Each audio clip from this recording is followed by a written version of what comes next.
Through the ages, Russian rulers have gained power in different ways. For tsars it was by birth, Vladimir Lenin through revolution, general secretaries of the Soviet Communist Party by climbing up the party ladder to the politburo and awaiting their turn for the top job. But 20 years ago, Vladimir Putin was handed power on a Kremlin plate.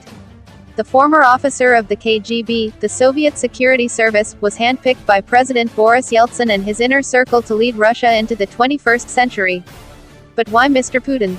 The brilliant deputy Valentin Yumashev played a key role in Vladimir Putin becoming president of Russia.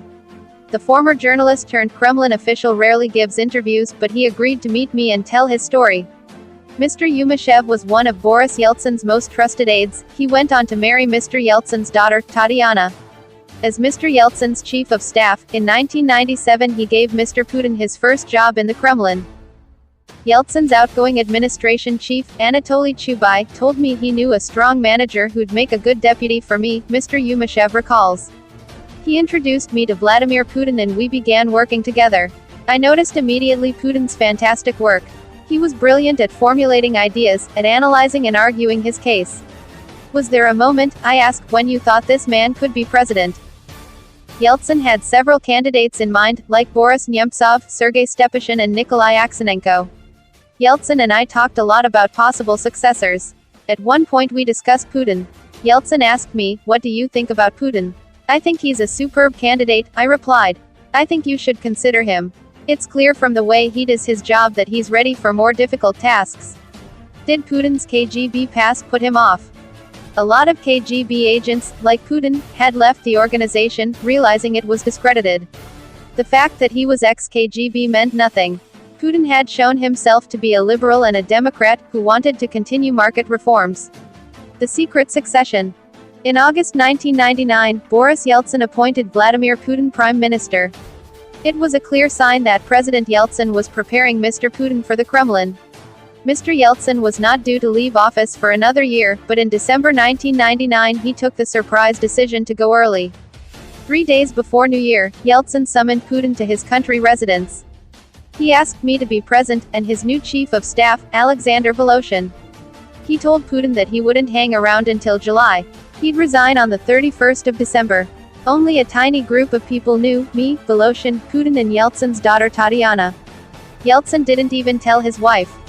Mr. Yumashev was entrusted with writing Yeltsin's resignation speech. It was a hard speech to write. It was clear the text would go down in history. The message was important. That's why I wrote the famous line, "Forgive me." Russians had suffered such shock and stress during the 1990s. Yeltsin had to speak about this. On New Year's Eve 1999, Boris Yeltsin recorded his final TV address in the Kremlin.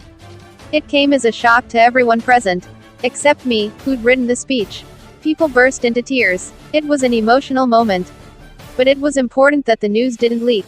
There were still 4 hours before the official announcement. So, all the people in the room were locked in. They weren't allowed to leave. I took the tape and drove to the TV station. The speech was broadcast at midday. Vladimir Putin became acting president. 3 months later, he won the election. A member of the family.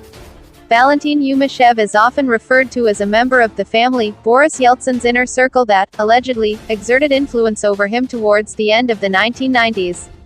Mr. Yumashev dismisses the family as a myth, an invention. But there's little doubt that during the 1990s, with President Yeltsin in failing health, the Kremlin leader placed his trust, increasingly, in a narrow circle of relatives, friends and business figures. Putin's entourage doesn't exert influence like this, explains political scientist Valery Solovey. There are 2 categories of people Putin leans towards: childhood friends, like the Rodenberg brothers and those who served in the Soviet KGB. But he doesn't overestimate their loyalty. Yeltsin trusted members of his family. Putin trusts no one.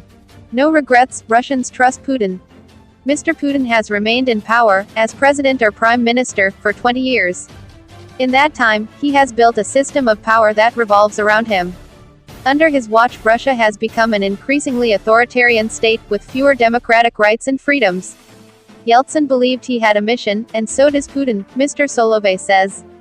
Yeltsin saw himself as Moses. He wanted to lead his country out of its communist slavery. Putin's mission is to return to the past.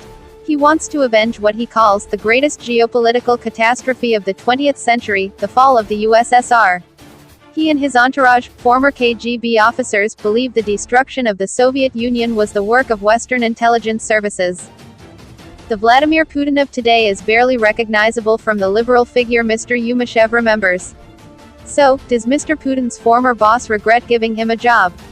I have no regrets, Mr Yumashev tells me, adding, it's clear that Russians still trust Putin. Still, Mr Yumashev thinks that Boris Yeltsin's resignation should serve as a lesson to all Russian presidents, the lesson being, that it's very important to step down and make way for younger people. For Yeltsin this was incredibly important.